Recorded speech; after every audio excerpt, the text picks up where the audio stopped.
What's up? I hate yelling to start the show because if you're listening, it's just like, oh my God. I hate this guy. That's all right. So much. That's the energy because the Bengals, the Cincinnati Bengals, have a winning record right now. Oh my God. It's like I told everybody that it would be okay. I thought the world ended 4 weeks ago. I did too, man. I didn't. I have According no to idea. Bengals fans, this team just shot right into the fucking shithole valley. I mean, I don't want to be. I don't want to be unfair. I don't want to be unfair to all the Bengals fans who were in agreement with us, Matt. I don't want to be unfair to them because I think that there were a lot. Many of those. I think just the critics were the loudest, and I think that was very evident, and they took their opportunity to take their shot. And it's just like, and I'm seeing a lot of things right now. Oh, they're playing bad quarterbacks. Like, if you're going to make that argument that the Bengals are playing bad quarterbacks, whether you're a Bengals fan or not, that's fine. But the next 4 quarterbacks all suck. And if they win all 4 of those games and they're 8-3, does it really matter what quarterbacks they've played? If they're 8-3 with a top 10 offense and defense, you're really going to go out there and say it's a fluke.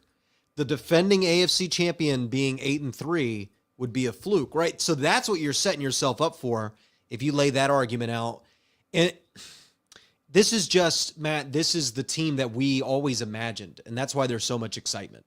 Because I thought this was the most dominant game of the Cincinnati Bengals under Joe Burrow. Absolutely. Yep. You agree with that? Like from start to finish, no doubt. This season for sure. Yeah, I don't know. I don't know about going to some of the blowouts from last season. The Steelers won from last year, but that was a whole team thing. Like this was the first where it was Joe Burrow and Jamar Chase are so much better, and their secondary is so banged up that it's just overwhelming. It's what you always imagined because they've been a team that has these slow starts, these inconsistent stretches. And even last year, they blew out the Lions 34-11. But remember, they had to score late in the first half in that one. They didn't get their first touchdown till under the 2-minute warning. Joe Burrow to Jamar Chase bailed them out. And you saw Joe Burrow and Jamar Chase in their first year be talented enough to bail the Bengals out of situations. And what us Bengals fans said was, well, if they're doing this now, then they will transcend into dominance to where you just can't stop them. And we saw that late last year, but we never saw it like this, right? Because even the Ravens game last year, they fell down in that game. They kicked a field goal on the first drive. This was immediate. We could throw for 800 yards if we wanted to, but we're choosing not to. The Ravens game was kind of a build-up to 525. This one was, by midway through the second quarter, you're laughing at the Falcons. You're like, why are you playing man coverage? 300 yards going into halftime. Yeah, and I mean, it started with that long play-action play to Tyler Boyd. That was the fast start. That 65-yard touchdown jump-started that momentum. And we knew, like, okay, like the Bengals are coming back and they're almost winning some of these games. If only they would have had 1-2 touchdowns in the first quarter, then this would have felt like they were in control the entire game. And we finally had that. They came out swinging, came out from the gate with that play. Momentum on our side, hype on our side, jitters out. There was no like crazy drops or, weird offensive penalties or anything like that. It was just like, okay, that just jump-started the offense, jump-started everything for the Bengals to be going their way. And it felt like they were in control the entire game. Well, yeah, they were clearly the better team, and they just out-talented the Falcons, like from start to finish in almost every position on the field. Yep. And I think that's something that you've been waiting for, but their youth and inexperience has stopped that multiple times, right? To where whether it's turnovers, whether it's missed assignments, whether it's bad line play, they've missed their opportunity to have this type of showing. And that's why this type of showing should give Bengals fans a lot of confidence. Now we'll get into the Browns matchup. I think that one's a really tough matchup and an important matchup, certainly. But I think that you should have a lot of confidence because, yeah, it's happening again. 11.5 yards per attempt. It's a bunch of yards. It's all over the field. And I'm hearing this argument, Matt, I'm sure you are. Oh, it's bad defenses and Marshawn Lattimore. And look at all these games that they've dominated, you know. They're playing the bad Chiefs secondary and the Ravens were banged up. And listen, guys, if you're in a professional sports league and the other team has some weaknesses in an area and you break records every time that happens, you're pretty fucking good. That's shit. Okay? Yep. Like, that's what blows my mind is how can you discredit 481 yards? You can't. That's more yards than Mahomes has had in any game, and Mahomes has gotten to play the Raiders defense twice every year, right? So, like, there's accomplishments like that. They transcend personnel of the other team. And I think it's a credit to the Bengals that every time you put bad personnel in front of them, when they're on a roll, they've annihilated it. And that's a really good sign for the team making the playoffs for the next 3, 4, 5 years. As my cat, they traded. Last week it was the other one. It was Jazz. This week it's Sunshine. They're doing it in shifts. It's like, all right, now it's your time to fuck up the podcast. Yeah. Which, do you want to watch this mic'd up, man? It's going around. Yep. Let's start with that. Good kitty. Kitty says mic'd up. Meow. Mic'd up. Meow. I want Joe. She's out of control. She's out of control. I want Joe Burrow. All right, let me hit play here, and we'll react. We can go today. Oh, I got to get audio, Matt. We don't have audio. I can hear audio. Oh, Is you audio heard not audio? going through the? I heard audio. Hold on. I think I know what it is. No, it's not coming through on my end. Joe Burrow. And the cat is assaulting me. Good kitty. I can't produce the show and talk about football when I got this thing wandering around, and she doesn't understand that I'm doing a podcast. She hears me talking. Trevor, you're supposed to be on this, Trev. She hears me talking, and she thinks I'm talking to her because she doesn't understand the concept of podcasting. She doesn't know that you're there, Matt. She just thinks that all this yelling is attention for her, and it's going to drive me up a wall. That's a good kitty. Up a wall. Okay, I can't hear this, but you say you can, so I imagine their audience at Paycor Stadium as the Bengals host the Atlanta Falcons on a picture-perfect Sunday afternoon in Cincinnati. Finally. I hate the lead up to game day. Joe Burrow coming off his best performance of the year. And I just wanted to say with this part, Matt, it's a little choppy. Joe. Yeah, I mean it's tough with this internet nowadays. What I want to say about this part though is Joe mentioned on the Colin Cowherd podcast today that he gets nervous all the time, right? And I love that honesty and the authenticity of it. And I think that he really shows that in all his mic'd ups, especially now. Like, he was very comfortable during this mic'd up. Mm-hmm. All right, let's play it again. Last week, we are scoreless 2 minutes into the game. Fakes to Joe Mixon. Burrow throwing deep down the middle of the field. Tyler Boyd over the shoulder catch at the 16. And he streaks into the end zone. Touchdown. Bengals. Good job. And I always say Joe plays like a 3-point shooter. So it's like the drop in the bucket. It's like a shot for him, you know, hitting a ball like that. Yep, feel that coming out your hand. You know it's perfect. Talking about TV. Burrow, he was 3 for 3 on the opening drive. 7-0 Cincinnati. Shotgun snap to Burrow. His pass. Nice catch. On the ball. Huddle. Right side. On 2nd and 6, he looks to throw. Now scrambling to the right. Here comes a defender. It's floated downfield. Caught on the run by Mixon. Outstanding play, creating and extending. Good job, Joe Mix. And just no emotion, Matt. Like, he's just doesn't emote like on the drive. He emotes after touchdowns. And I think that might be my favorite characteristic of Joe is, and a lot of, you see this from Mahomes and Allen. It's this like next play, which is really we don't have critical time to drives. to sit here and celebrate or sit here and sulk. Like, with this drive is not over. We got to get something at the end of it. Yeah. It was cutting in and out. I didn't have any plays. Divisional game against the Titans. That Too game. many helmet cuts out. We have no timeouts. I had to call the whole drive. I love that. I love that shit. I love that. We knew that the helmet went out. We knew that he had to call all the plays on that drive. And, I mean, say what you will about Zach Taylor's play calling. I think he did fantastic this past game. But, I mean, Joe Burrow calling plays, I am still completely fine with that. I love that he loves it. He's like, whatever. It's an added challenge. Let's go through some of my favorites. I think Joe might sometimes be like, what? I don't know what you're saying. All right, fellas, here's what we're going to do. I've got about 3 plays to call, all right? So here we go. I think he really loves it, and I think Zach wises up.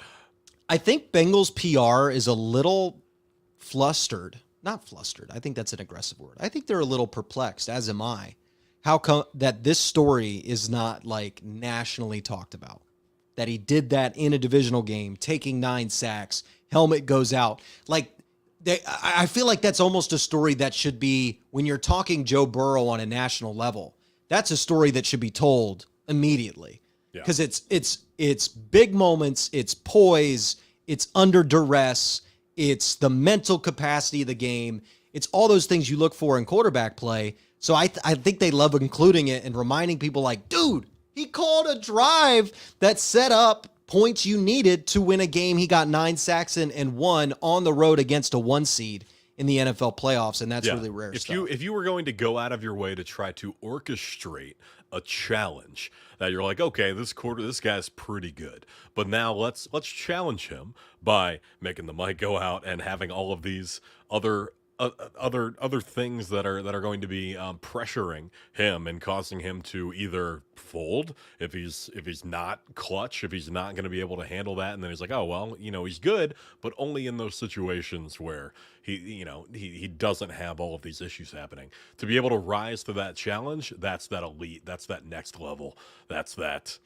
Joe Burrowness. Yeah, that's that top 1 quarterback in the league, maybe at least tier 1. Terrible touch. Burrow catches the shotgun snap. He's back to throw. He's going to throw it high and deep for Chase. What a ball. Oh has the ball. Beautiful. It is a touchdown. 3 drives, 3 Just touchdowns for Joe Burrow and the Bengals. You're the fucking man. Press man? What are they doing? I was screaming the same exact thing. And God, I hope doing. I was screaming this same exact thing watching the game, and Jess yells at me. She's like, why are you mad at the Falcons? Because I was mad. We had a couple plays like back to back, and I was like, what are they doing? And she's like, are you mad at the Falcons right now? I said, yeah, this is stupid. Like it's disrespectful type of stuff, Yeah. Sometimes. But it's fine. Every time they do that, it's going to be, you throwing dimes, bro. Throwing dimes, bro. This is what they do. They come back. Guys, keep our foot on the gas. Terrible touch. Cincinnati up 21-7. Now Burrow throws toward the left sideline. Back shoulder throw. Chase makes the catch. Cuts into the middle of the field. Bye-bye. And the chase of Chase is unsuccessful. He was a jogging. 41-yard He looks like he's touchdown. jogging there, and all the other players still gave up. Yeah, well, they knew they couldn't catch him. So if you just get close, he would just speed up. So it's just. And the Falcons. That's talk about disrespectful. That's disrespectful. Chase goes, you know what? I could do this on half speed. I'm still gonna get the touchdown. I'm not gonna try to hurt myself. Well, and you got to think they've got Dean Pease, who has some question marks as a defensive coordinator, and they've got all these guys out in their secondary. They've got Darren Hall, who's guarding Jamar Chase on this play, and they get press man coverage called. And you know that some of those veteran defensive guys were looking around at each other like, are we sure that we should be doing this? And so when Jamar Chase puts Darren Hall on skates, like, if you were a safety on the Falcons, like, you'd already be like, oh, there it is. I knew it. And so they were kind of in that attitude of, we don't have the personnel, and our defensive coordinator didn't have a good enough plan. This is awesome. Hey. You saw him running on him? Watching the play. This is awesome. First and 10 Bengals at the 23. Burrow looking, throws over the middle, caught by Higgins, and it'll be first and goal from the 1. What did he? Play shot. Quarterback sneak, Joe Burrow. The officials come marching up the goal line. There's the signal. Touchdown on the quarterback See, sneak. that was a good play, but I really think that they should have done a double fake reverse wide receiver throw to Joe the Burrow, eligible lineman. Yeah. That's what I want. Don't talk about that, man. We're past that. Imagine what this team were if they wouldn't have ran that It's a play. good football play, like it was a touchdown. Like you can go, yay, 6 points, but where's the flair, man? Where's the magic? I'll get people actually mad at me for that one. Bengals have gone up and over 30 for the second week in a row. That was like recess. I put no pace on that. I've had enough today. Great job. They're big kids on an expensive playground. Burrow catches a high snap. Quarterback And a draw. It works. He's to the 40, 45, and tackled from behind at the 48. A 20-yard run for Joe Burrow. I had to wait on Ted. That was a dimer. That was a dimer. You're really jogging, bro. That's what I was saying. Fuck. A bug just flew into my mouth. Jesus. I've had that same thing happen. We're kneeling down. Kneeling. Victory. One more snap. Yeah, and that's pretty much, there's a little back and forth from Jamar there and Joe, but that's pretty much it for the video. I mean, fantastic stuff. They're having a lot of fun. That was really easy. And making things look easy is hard in the NFL. Very hard. So when you do it, no matter who you do it against, it is a sign of good things to come. That's why last season, Matt, it was really, to me, when they won 41-17 against Baltimore, and they didn't make that look easy from the jump, but they made that look easy from about halftime on. Oh, yeah. Right? When they made that look easy, I came on this podcast and I said, it's time to dream the Bengals dream, which at that time was a highly competitive football team that could maybe win a playoff game, right? Because that was the Bengals' dream. We just wanted a playoff win. That was what we thought the ceiling was. But what Joe Burrow and Jamar Chase did together down the stretch of the season has obviously changed the Bengals' dream. And after a performance like that, I think that I'm here to say again that this was the moment against the Saints. It wasn't this game. It was the Jamar Chase touchdown against New Orleans, beats the Honey Badger down the sideline, real dominant stuff. That game to me, Matt, was the dream the Bengals dream. And this was just the confirmation of it. But that was the dream the Bengals dream game because it's special stuff. I mean, really special stuff that you're seeing from Joe Burrow and Jamar Chase. And that's what we said on this show. Hey, the whole team's playing great. The two guys that are playing below their standard, Joe Burrow and Jamar Chase. They've elevated their standard. Everyone else stays. Yep. And they've elevated back to, and they're only going to keep getting better. Like, that's the thing, is that we're looking at Joe Montana, Jerry Rice. We've been saying that, I think, since before Jamar Chase was drafted. So I just want people to keep that understanding. And it's going to win you a lot of free games. And right now, the Bengals roster is in a really good place to be able to take advantage of talent like this. Really special place. So if they can keep building on it. Now, I think it's a bad matchup, and we'll get into the game here in a little bit. But I want to run through the Twitter account, Matt. Yes, sir. Just to recap our tweets, you want to follow us at 3 a.m. Coney. That would make me very happy if you followed us. Because Colin's having Joe on and he's become an ally of Cincinnati Bengals Nation, I wanted to remind everybody about a tweet we put out, this video, this clip from Colin Cowherd's show way back when, almost a year ago to the day. Almost, yeah. October 22nd, 2021. Not a long time, but when Colin said this monstrosity of a take, he compared Joe Montana to a landline phone in a Chrysler. So that one I didn't understand. We've got some Montana Rice Reborn. Interesting thought I wanted to grab from you, Matt. Joe Burrow told Colin Cowherd today he only drinks once or twice per year, which was an interesting nugget that we had not heard from him yet, his drinking habits. I think, that's got to just be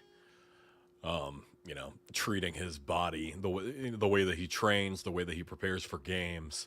It's just, if it's not helpful, it's not necessary. So, I mean, I would want to know what is the once or twice. Like, at what moment? Like, that's got to be 3 if they win the Super Bowl. You got to kind of go all out for that. But is it like Arbor Day or something? That's like a tradition where he's like, it's well, definitely shit, during the summer. we got to have some kind of spiked run. Yeah, and I think that, I don't know, I have a lot of questions about Joe Burrow and, substances like coffee and, there's just a lot of things that you Well, we just know have he questions doesn't about. eat cheese conies, so No, maybe we know that's that. the one thing that's holding him back. No, I think that's probably propelling him forward. I mean, No. I think, no, they're Think delicious, about- but come on. Everyone that's watching this, think about your life with no cheese conies. Is it happier Yes. or sadder? Now- It's sadder. Think about how nervous you'd be as a Bengals fan if Joe Burrow came out tomorrow and said, because of the 3 a.m. Coney, I'm going to start an all Coney diet. I would be so Panicked. happy. I mean, no. I would be. Yeah. I'm just fine. scroll- There's yeah. no way that's gonna not work out. Yeah, Russell Wilson. What'd you think of this? He is a This is cartoon ridiculous, Matt. This Russell is Wilson ridiculous. is a cartoon character of cringe. Do you know what the worst part of this story is? Is that Russell Wilson was the guy that told the media that he did this. So it's not even the fact that he worked out on the plane. Because you know what? If it came out leaky through the team and like a wide receiver like Cortland Sutton was like, Russ is dealing with that injury and the doctors told him he had to stay up, so he was working out on the plane, and I thought that was really cool. Like if somebody, then you're like, okay, well, if the doctor said working out on the plane, but it's weird to begin with, and then you have the pride, and you think that's going to make you look better? This guy is off his Absolutely rocker. no self-awareness. I can't watch Zero. any of his videos anymore. He's trying to do TikTok shit, and it's just, Yeah. Russell Wilson reminds me of the kid in like middle school that it would be a substitute teacher, and he would be the one sharpening the pencils in the back, and he, the class would be like, oh yeah, we're not really doing anything. We were supposed to watch a movie today. And he would be like, oh no, and he gets his notebook out, and he's like, this is the lesson that we're supposed to be doing in chapter 4, chapter 8. And the whole class is like, what are you doing, bro? Pass or Russ. run. Pass or run. Russ, they can't hear on the other side of the field, my guy. You ever been in an NFL stadium? Oh my God. Just Like, absurd. just stuff. If I was his teammate next to him, and he's just sitting there doing high knees in the aisle while the rest of the team is asleep. Bruh, sleep. Unbelievable. Also, At he what needs point- to, like, I think that he does, I think he's undervaluing, like, sleep. He's just trying to work himself out of this. Like, maybe go catch some Z's, right? Get a 12-hour night in, Russ. Maybe you'll play better. Maybe do the complete opposite of everything that you're doing in your life. Try that.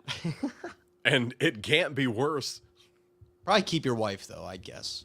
I mean, That's put it the under, thing put he's it in the got middle. going for him. You got pros, cons. Put it under in the middle. I've said this If point she right can here. stand you, then yeah, I guess keep her. Yeah, no, she clearly can stand him. She likes him. She likes it. She ain't going back to Future, I'll tell you She that. goes, "That's my guy. That's my high knees on an airplane guy." We had a full 3-way Coney in the AFC Players of the Week because of the Cincinnati connections. Little Joe, little Sauce, little Fat Randy. Fat Randy!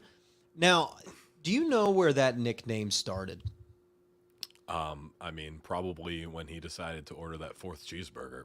Yeah, well, that's really when it started. But, like, no, the Fat Randy thing, though, my buddy and I used to think that maybe that was us because I hadn't heard anybody do it. And we went to a Bengals game, and I'd been screaming it at bars in Athens every time he made a kick. And You're trying to tell me just that started yell. you started? I think that this is I am a a part. Lukas Moore exclusive. No. You I think started I am Fat a Randy. part. I think I am a part of a many hundreds of people noticing the same thing at the same time, and was a part of that initial wave, of the Fat Yeah. Randy wave. Because Could that's be. a really, really cool nickname. Fat Randy. He looks like a Fat Randy. Here comes Fat Randy. All right, I want to preview this game. Handle the kick. He looks slimmer. I I don't know if they photoshopped that image, but he looks. No, it's that Titan there. blue, dude. It's that Titan blue. Yeah, That little baby blue. I look good in baby blue. Everybody looks good in baby. Everybody looks, even Fat Randy looks good in baby blue. All right, so let's talk about this game. Nobody liked this tweet, even though I know you all saw it. This is a highly impressioned tweet, and it's definitely been passed around messages, and nobody's liking it. You all saw it. I know you did, because look at that stat. I know that stat makes you go, holy shit. Like that, sometimes I feel like I post a bad stat that's not that cool, and I think it's cool, but nobody else does. I know that this stat is like a wow, right? I mean, David Klingler is the last guy. Achilles Smith won a game. Neil O'Donnell won a game. Jeff Blake won a game against Cleveland in his first three starts. John Kitna won a game against Cleveland in his first three starts. Ryan Fitzpatrick won a game against Cleveland in his first three starts. Ryan Finley didn't get the chance to play against Cleveland, or else he might have in that 3-game stretch, although the Browns team was good then. Joe Burrow is not going to go 0-5 against the Browns. I think he will win the next two. But it is funny that he can go on these stretches and beat these good teams, and somehow we just lose to the Browns. Now, he has been great against Cleveland. Like, other than the 41-16 game last year, which there were 4 turnovers. Jamar Chase literally just dropped the ball. Jamar already took blame in the media without prompting that the pick 6 was his fault as well. Yeah. And that was probably Jamar's worst game last year in my eyes. Like, I think he had a drop in that game as well. So this is a big motivation factor for the Bengals wide receiver room, this Browns team, this whole Bengals team. And that's why I'm posting this. I want to remind them, don't read your headlines. Don't read your clippings. Think about that. You haven't beaten the Cleveland Browns. You've won the AFC. You've beat the Chiefs in Arrowhead. You've done everything imaginable, but you haven't beaten the Cleveland Browns, which honestly, if you could boil the Bengals down into a mission statement, it would be, we will try our darndest to win Super Bowls, but at the very least, we're going to be better than Cleveland. If you could take the Bengals, big picture, and boil it down to 2 sentences, that is what the Bengals organization is about. It has been about that from day one. So it's like we skipped over that one. When we were talking 2 years ago, it's like, okay, Joe Burrow is here and Jamar Chase is here. It's like, with Andy Dalton, couldn't win in primetime, couldn't beat the Steelers. Yep. Couldn't win a playoff game. It's like, those are the 3 big ones. And it's like we skipped over this preamble bullet point, which was like, oh, but also, make sure you beat the Browns. And so it's like we looked past the Browns. We just looked right past them, and then we're just like, oh, shit. Well, as long as we're doing these other things. And that's what's incredible is Zach Taylor was the first coach ever to survive being swept by Cleveland. First coach ever. That's because they made the Super Bowl, right? Yeah. Like, and in 2020, they won at the end of the year against Freddie Kitchens to avoid being swept, which was the last time they beat the Browns in the last 8 games. So I just, this is what the Bengals are about. They've been about beating Cleveland from the start. And anybody that knows the history of this team and the Brown family understands that. I think the team understands that. I think Joe understands that. I think Zach understands that. Beating Cleveland means more to the ownership group than it does to any fan. It is like, I'm sure that your grandparents, if they told you a story from their past and somebody really wronged your grandparents, like how evil you think that person is. Yeah. Now, no, imagine that jump starts. That's your family versus their family now. They're passing that hate down to Game of Thrones is generation. Game of Thrones is a whole series about, oh, my grandsire killed your grandsire, so I'm going to kill your kid. Like, that's human. Like, that is very human. That's family right there. And the Browns and the Cleveland Browns betrayed the Brown family in a way that they will not forget for generations. So this game is massively important for the Cincinnati Bengals ownership group. It's more important to them than it is any fan. I guarantee it. And so the fact that they've done all these great things, I know that that's very important to Mike, but Monday night might matter a little bit more somewhere deep inside for him. It's personal. It's very personal. It's that grandfather hate passed down through the generations. Well, yeah, and like, listen, I would rather be 5-4 and lose to the Panthers than the Browns for a myriad of reasons, but mainly because there's so many people that I know that are Browns fans, and so many people that have been in our mentions that are Browns fans. So, but this is a tough matchup, Matt, and this is where I want to get into the prediction part of it as we get here towards the end of the show. I think this is going to be a tough matchup. What are your initial reads on it? Bengals are 3.5-point favorites. Over under set at 47.5. I mean, the Bengals should win this game.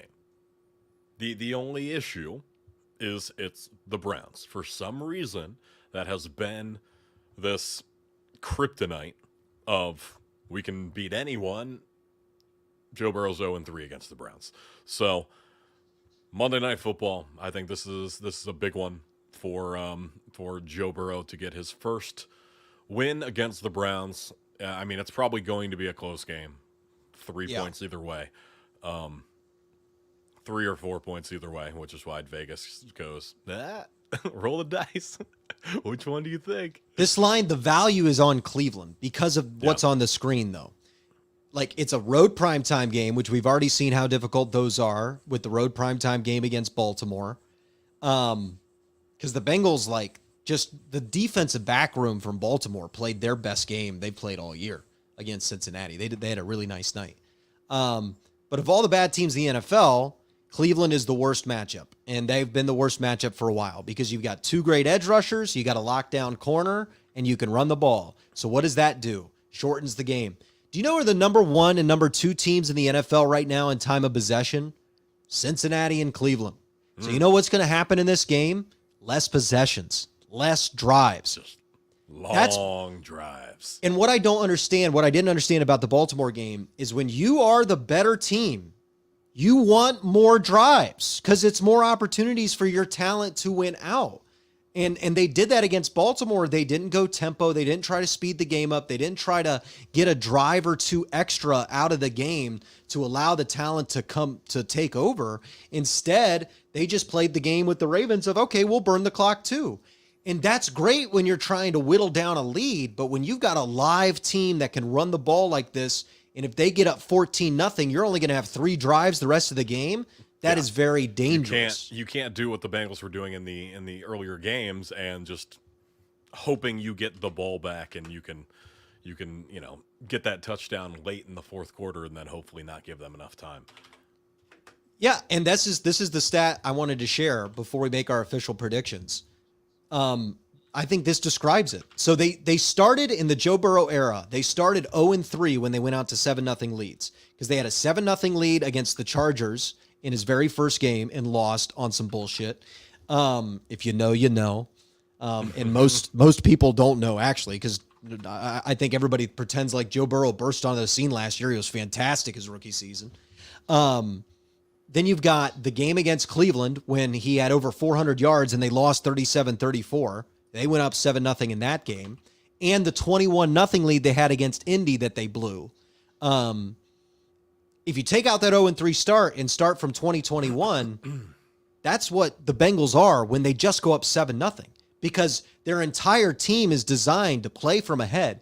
You've got a smart quarterback who can dink and dunk his way down the field if he has to, control the ball. He's great on third down. He'll move the chains. And you've got a defense that has a guy in Trey Hendrickson who, frankly, is a above average at best run defender. But when he knows you're passing, that dude is a menace. A menace. If Trey Hendrickson might be the best pure, this is a pass rush situation, I'm going to go after this quarterback on a 3rd and 10. He might be right up there with Myles Garrett and TJ Watt in terms of in those situations. I think Myles and TJ, the way they bat balls and they play the run makes them better.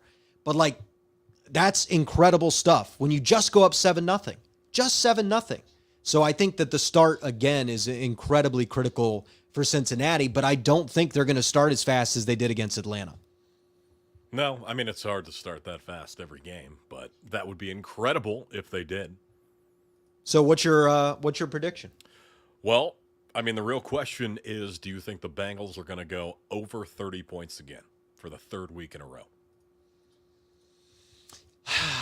I don't think so. No. Well, it depends on if Denzel Ward plays. If Denzel Ward doesn't play, then I think Cleveland is in real trouble. And I really do hope that Denzel Ward plays. I want the Browns at their best. I don't want to be, well, we'll wait for Deshaun, wait for Denzel like all year. I don't want to hear that. I want this to be a true Monday night on Halloween. Let's figure out who's really better here. And that's the benefit. I think they should have gone with the all orange jerseys or the all black, and then have the Browns being all orange. I mean, it's Halloween. We should have had more fun with it. Yeah. But my prediction is Bengals winning 27-24. Wow. In a close one. And in, I guess, taking the Browns plus 3.5. Yeah, I think the under is smart here because of the lack of possessions each team will have. You have the top 2 time of possession teams in the league. So I feel like the under is the smart play, but it's a dangerous play because of Cincinnati and the bad safeties that the Browns have. That's why, like, I'm very tempted to, like, pick the Bengals big again, but I just think that Denzel Ward's going to play. I think that he's a great, tough matchup for Jamar Chase. I think he makes things difficult on the Bengals. I think Myles Garrett makes things difficult on the Bengals. I think the Browns have a good feel for Cincinnati. They're going to have a different plan, so it's going to be a slow start like it was in the first 2 division games, and this is going to be a slog to the end. And I think that the Bengals win a tough one where Joe Burrow makes a lot of the critical throws down the stretch, and they've got to play clean on special teams. They can't turn the ball over at all, and I think they win 24-21. And I think that the under is the play here. Because I think it's 24-21, or the Browns are truly broken. Their safeties can't cover, and this Joe Burrow, Jamar Chase thing wasn't just taking advantage of a couple bad secondaries in a row. It's now a true ascension, which I have a sneaky feeling it might be. Then it's 34-14. Like, if they get up 10-0, though, it might end up being that. Just because when this team plays from ahead, I think they're near unbeatable. You better be Mahomes, Allen, maybe the Eagles to come back 10-plus points down from Cincinnati just because of how good Joe Burrow's on third down. And I mean, but with Nick Chubb and the Browns running offense, I mean, Bengals defense has not been amazing against the run. Do you think that they're going to exploit that? That could potentially, they could have these long, demoralizing drives that end with a touchdown that could throw the Bengals off their game early. Yeah, I think that's coming. I thought they did a better job against Atlanta than I thought, but Atlanta was scheme, and the Bengals kind of figured out their scheme, and it was a great plan from Lou. The problem with the Browns is that even with DJ Reader, Nick Chubb kind of runs over you. So I just think that it's impossible to ask the Bengals to stop Nick Chubb consistently throughout this game. And I think that the Browns defense is tough. And I think that there's going to be limited possession. So I think that's what makes this a slog. And the difference is probably going to be that Brissett turns it over in a key situation. I mean, you feel like that might be the difference. Because again, it's a road primetime game. These are tough. These suck. But the Bengals have also this is not Baker Mayfield, so hopefully that means like he was absolute dog shit in every game except when he played the Bengals. Oh yeah, I mean the Bengals elevated his stat line for his entire career. Yeah, so almost 300 yards and 4 touchdowns, and then the next week he'd have 3 interceptions and under 200 yards and no touchdowns. Our lovely sun alarm is coming, letting us know the show is coming to an end. Yep, there you go. But the final thoughts on it are, to be honest, this is a big prove it moment nationally towards fans. Like, you got to beat the Browns. Like, the Browns are the Browns. The Bengals beat the Browns. Historically, I know it's 51-46 all time, but since you and I have been watching Cincinnati Bengals football, you beat the Browns. So I think that this game is very important, and I think that the interview from the offseason with Jamar Chase and Tyler Boyd and T. Higgins, where they said, oh, when we see Cleveland, it's on site. It's on site. I love that that's been the attitude, and I know this game's been circled on the calendar the entire season for Cincinnati, so that gives me hope of a fantastic performance, but I just think it's always tough on a road primetime environment. And another wrinkle to add to that, tomorrow we got Thursday Night Football with the Ravens versus the struggling Tom Brady Buccaneers. But if Tom Brady wins that game, Bengals will have sole possession of first place with a win. Yeah, and if the situation happens where Tampa Bay wins and Cincinnati wins, we're going to be looking at that Ravens game and going, man, you win that, the division might be won already. Yeah. Like, and it's a close one. And that's how things go. That's how the cookie normally crumbles. But you remember how I said that the Ravens shouldn't count on the health bounce back? Yeah, they're last in the same injury luck metric that they were last in last year. It's almost like if all your guys were hurt, they might be more susceptible to getting hurt in the future. But what do I know? What do I know? What do I know, Matt? Wait, lean back and let that sun hit your eyes. There it is. Well, that blinding light coming in means that we are done for the day. Now you're back. I look in like the shadows. Emperor. Yeah, now you're back in the shadows. Good. Use your anger. Skywalker. Let the hate flow through you. Skywalker. Unlimited power. I got to watch Andor. Oh, no, I forgot. I got to go to work. Oh, no. What? Are you almost caught up for the last episode? Oh, I'm caught up, but I haven't watched episode 8. And it's then, good. Oh, It's and good, Jess doesn't man. like it, so I can't watch it when doesn't she's home. like it? She didn't give it a chance. She didn't even wait till episode 4, and she's like, I don't like the character. I don't want to watch it. It's great. Hopefully she's watching. on. It's Let's so watch good. Andor. Also, Inside the NFL tonight, that's going to be good because they're going to have some more mic'd up.